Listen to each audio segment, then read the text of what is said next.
नमस्कार दोस्तों। कल हमने संख्याओं के ऊपर बात की थी, संख्याओं के प्रकार। मैंने कल भाज्य, अभाज्य, विषम संख्याएं, सम संख्याएं और आपको हमने प्राकृत संख्याएं, ये सारी संख्याएं सिखाई थी। आज हम बात करेंगे कि संख्याओं को संख्या रेखा पर किस प्रकार प्रदर्शित किया जाता है और संख्याओं को आरोही अवरोही क्रम में किस प्रकार से बदलना है। तो चलिए शुरू करते हैं कि संख्या रेखा पर संख्याएं कैसे प्रदर्शित करते हैं। तो सबसे पहले हमें इस प्रकार से लाइन खींच लेनी है और बीच में हमें जीरो लिख लेना है। उसके बाद हम जीरो के बाईं तरफ जो लिखेंगे, जीरो के बाईं तरफ जो लिखेंगे वो ऋणात्मक मान होंगे और जीरो के दाईं तरफ बढ़ते हुए हम धनात्मक मान लिखेंगे। तो हम पहले दाईं तरफ बढ़ते हैं, इस तरफ, इस तरीके से इस तरफ बढ़ेंगे तो हमें धनात्मक मान मिलेंगे, धनात्मक मान। तो धनात्मक मान कैसे, जैसे यहाँ पे 1 हो गया, 2 हो गया, 3 हो गया, 4, 5, 6। और जीरो के जब बाईं तरफ बढ़ते हैं इस तरफ तो हमें ऋणात्मक मान बढ़ाते जाते हैं, -1, -2, -3, -4, -5, -6। अब हमें ये जो दाईं तरफ जाते हैं इधर धनात्मक मान बढ़ते जाते हैं और बाईं तरफ बढ़ते हुए ऋणात्मक मान बढ़ते जाते हैं। अब हमें ये देखेंगे कि जो ऋणात्मक मान होते हैं वो कैसे होते हैं, वो जीरो से छोटे होते हैं और जो धनात्मक मान होते हैं वो जीरो से बड़े होते हैं। मतलब यहाँ पे क्या है, जो ऋणात्मक मान है, ऋणात्मक मान, ऋणात्मक जो पूर्णांक है, ऋणात्मक पूर्णांक जीरो से छोटे होते हैं, तथा धनात्मक पूर्णांक जीरो से बड़े होते हैं, जीरो से बड़े होते हैं।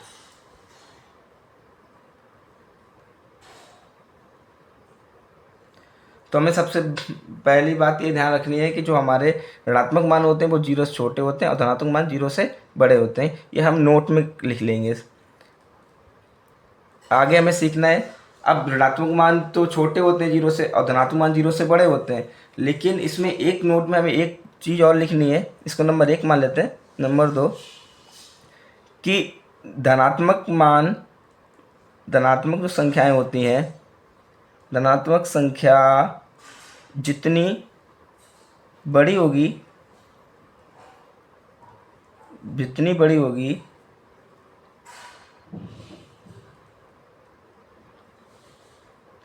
उसका मान उतना ही बड़ा होता जाएगा, उसका मान उतना ही बड़ा हो जाएगा, उतना ही बड़ा होगा। अब नंबर 3 आपको नोट कर लेना है। इसमें हम ऋणात्मक संख्या बात करेंगे तो ऋणात्मक संख्या में इसका उल्टा होता है। जो संख्याएं ऋणात्मक होती हैं तो ऋणात्मक संख्या जितनी बड़ी होती जाएगी,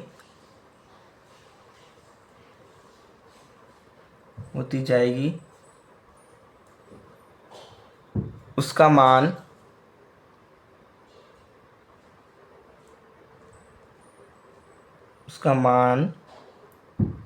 उतना ही कम होता जाएगा।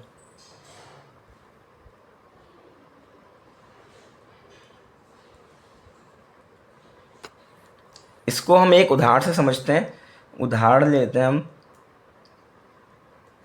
जैसे कि कोई संख्या 5 लिखी हुई है और 15 लिखी हुई है, तो इसमें कौन सी संख्या बड़ी होगी? तो इसमें बड़ी संख्या 15 होगी। 15 जो संख्या है वह बड़ी होगी, क्योंकि अभी मैंने आपको जो नियम नंबर आपको 2 लिखाया है तो उसमें क्या है कि जो संख्या धनात्मक अगर संख्याएं, दोनों धनात्मक संख्याएं हैं, तो धनात्मक संख्याओं में जो संख्या जितनी ज़्यादा बड़ी होगी उसका मान उतना ही बड़ा होगा।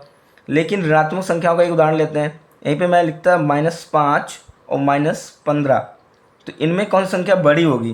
तो इसमें से -5 बड़ी होगी, क्योंकि माइनस की संख्या में मैंने आपको बताया कि ऋणात्मक संख्या जितनी बड़ी होती जाएगी, जैसे ये 5 और 15 में 15 संख्या बड़ी होती है, तो और उसका लेकिन ऋणात्मक मान है तो ऋणात्मक मान उसका कम होता जाएगा, मान उसका कम हो जाएगा, वैल्यू उसकी डाउन हो जाएगी। तो यहाँ पे 15 की वैल्यू डाउन है तो 15 छोटा है और -5 उससे बड़ा है, तो यहाँ -5 बड़ी संख्या होगी, बड़ा होगा। लेकिन अगर हम बोलें कि -5, 0 और 15 में बड़ी कौन सी होगी, में बड़ी संख्या कौन सी होगी?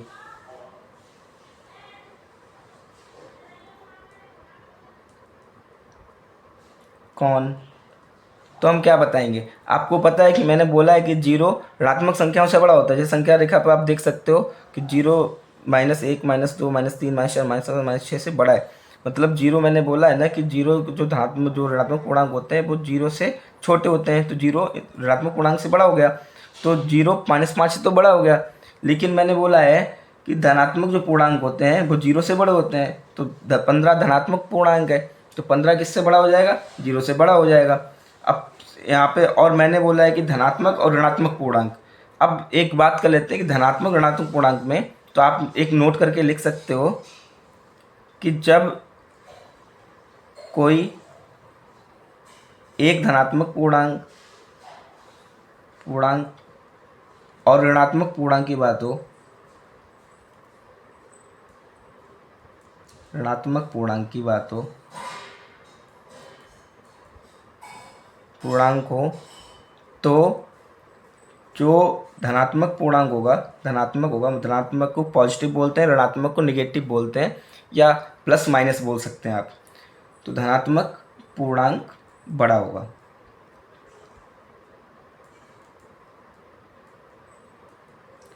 और वैसे भी मैं आपको एक बेसिक तरीका बता दूं, हमेशा हम जब बाएं संख्या रेखा पर बाएं से दाएं तरफ बढ़ते हैं, बाएं से दाएं तरफ बढ़ते हैं, तो हमारे मान बढ़ते जाते हैं। तो इधर जब दाएं तरफ बढ़ेंगे तो ये दो निगेटिव से ख़त्म होते होते फिर हम पॉजिटिव पर जाते हैं, मतलब प्लस वाली संख्याओं पर आ जाते हैं। तो जो धनात्मक संख्याएं होती हैं वो बढ़ती जाती हैं। अब इधर 6 के बाद 7 आएगा, 7 के बाद 8, 9, 10, 11, 12 ऐसे 15 आता जाएगा, 15 भी आएगा, तो 15 ज़्यादा हो जाएगा, 0 से भी ज़्यादा हो जाएगा और माइनस वाली संख्या से ज़्यादा हो जाएगा। तो ऋणात्मक मान सदैव धनात्मक मानों से छोटे होते हैं और धनात्मक मान इनसे बड़े होते हैं। तो अभी इनमें -5 और 15 में, -5 और 15 में कौन सा बड़ा हुआ? तो 15 बड़ा हुआ, और 15 0 से ही बड़ा है। तो इनमें सबसे बड़ी संख्या कौन सी हो जाएगी? तो इनमें सबसे बड़ी संख्या हो जाएगी हमारी 15। तो -5, 0 और 15 में 15 जो है सबसे बड़ी संख्या हो जाएगी, सबसे बड़ी संख्या।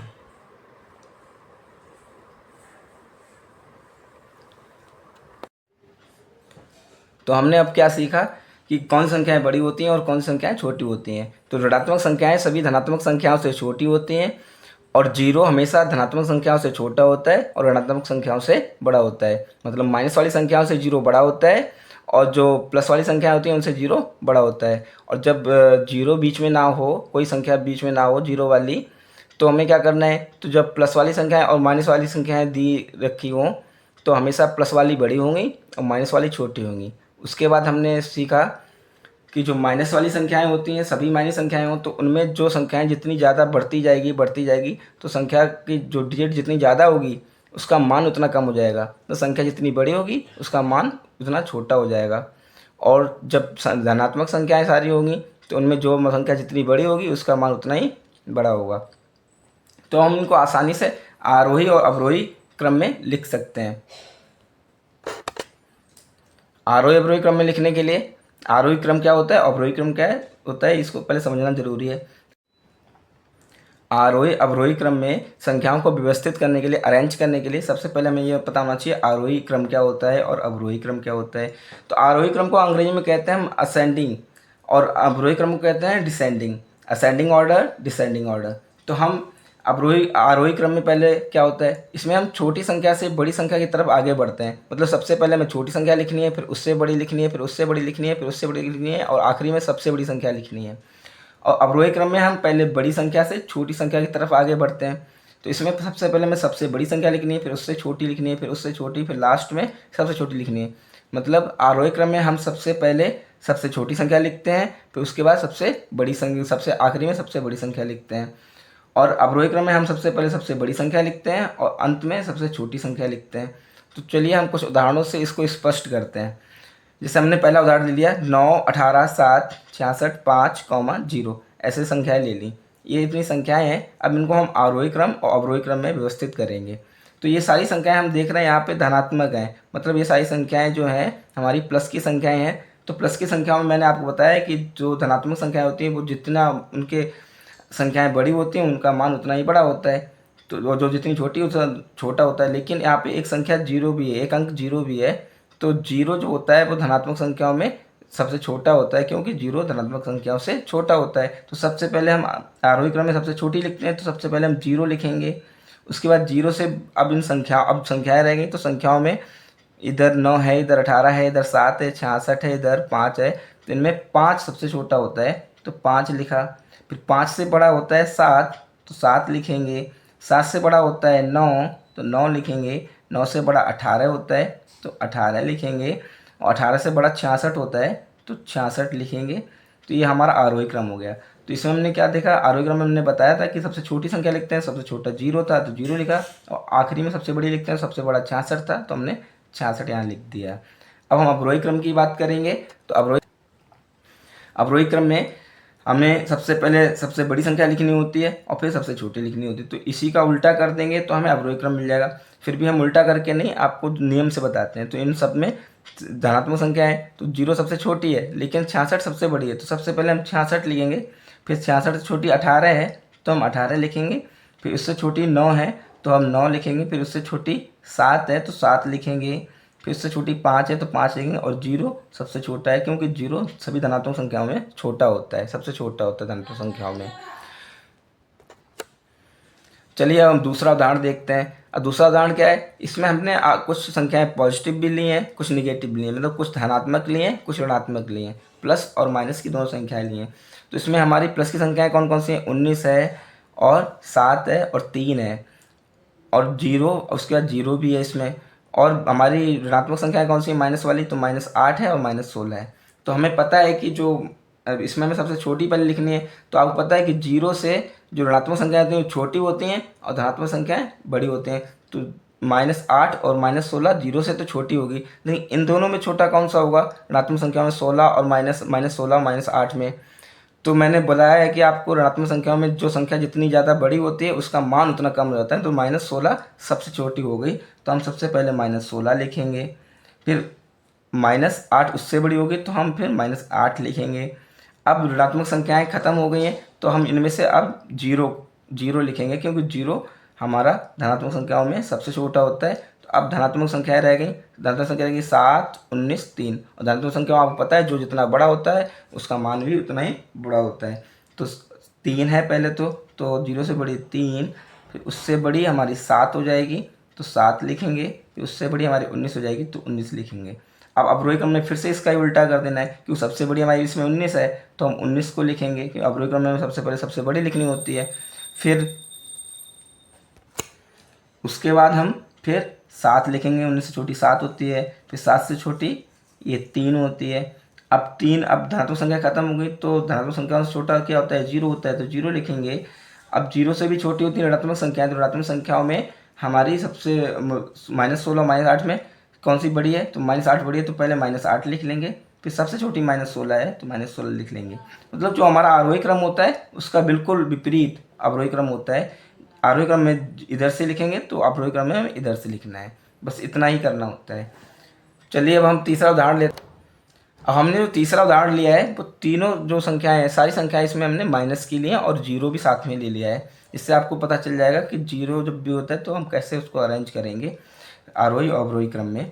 तो आपको पता है कि सारी ऋणात्मक संख्याएं सारी माइनस वाली हैं, तो माइनस वाली संख्याओं में जो संख्याएं होती हैं वो जीरो से तो छोटी होती हैं। तो इनमें सबसे छोटी कौन संख्या होगी और सबसे बड़ी कौन सी होगी, तो सबसे बड़ी जीरो हो जाएगी। लेकिन इनमें सबसे छोटी कौन सी होगी, तो आपको पता है कि ऋणात्मक संख्याओं में जो संख्या जितनी ज़्यादा बड़ी होती है उसका मान उतना कम होता है। तो -56 इसमें सबसे छोटा होगा। तो आरोही क्रम में पहले सबसे छोटा लिखना होता है, तो -56 लिखेंगे। फिर -56 से जो बड़ी होगी वो कौन सी होगी, -25 होगी। फिर -25 से बड़ी कौन सी होगी, -16 होगी, -16। और उससे बड़ी कौन सी होगी, तो -8 होगी, -8। उससे बड़ी -4, क्योंकि माइनस की संख्याओं में जो 4 है वो संख्या तो 4 है लेकिन उसका मान सबसे बड़ा है, क्योंकि वो संख्याओं में सबसे छोटा है इन सब में से। तो अब इनसे भी ऋणात्मक मान पूरे हो गए, तो इनके बाद क्या बचता है, जीरो। तो जीरो सबसे बड़ा होता है ऋणात्मक संख्याओं में, ऋणात्मक संख्याओं में सबसे बड़ा होता है जीरो। तो अब हम इसको अवरोही क्रम में लिखेंगे, अवरोही क्रम में सबसे बड़ा लिखेंगे तो आपको पता है जीरो सबसे बड़ा है ऋणात्मक संख्याओं में, तो जीरो लिख लेंगे। फिर हम -4, उससे बड़ा -4, फिर सब उससे छोटा -8, फिर उससे छोटा -25, -16 सॉरी, -16, फिर उससे छोटा -25, फिर उससे छोटा -56। तो इस प्रकार हमने इसको अवरोही क्रम में अरेंज कर लिया। तो हमने आज क्या सीखा, हम संख्याओं में कब तक कितना सीख लिया अभी तक, हमने संख्याओं में सीखा है संख्याओं के प्रकार, जो हमने कल पिछले वीडियो में बताए हुए थे आपको। आज हमने सीखा कि संख्याओं को संख्या रेखा पर कैसे प्रदर्शित करते हैं। फिर हमने सीखा कि संख्याओं के ऋणात्मक मान क्या होते हैं और धनात्मक मान क्या होते हैं, उनमें छोटा कौन सा होता है, बड़ा कौन सा होता है। फिर हमने सीखा कि उनको आरोही अवरोही क्रम में कैसे अरेंज किया जाता है, मैंने असेंडिंग और डिसेंडिंग ऑर्डर में आपको अरेंज करना सिखाया है। तो अगर आपको हमारा तरीका समझ में आया हो, बेसिक का तरीका समझ में आया हो, तो आप हमारे चैनल को ज़्यादा लाइक करिए, सब्सक्राइब करिए और शेयर करिए, जिससे हम आपके लिए बेसिक से एडवांस की तरफ इस सीरीज़ में मोटिवेटेड रहें और आपके लिए अच्छे से अच्छी वीडियो बनाकर लाते रहें, अच्छे से अच्छे आसान ट्रिक्स आपके लिए लाते रहें और आपको मैथ के जीरो से हीरो तक के सफ़र में आपको आगे बढ़ाते रहें। तब तक के लिए धन्यवाद। Thank you.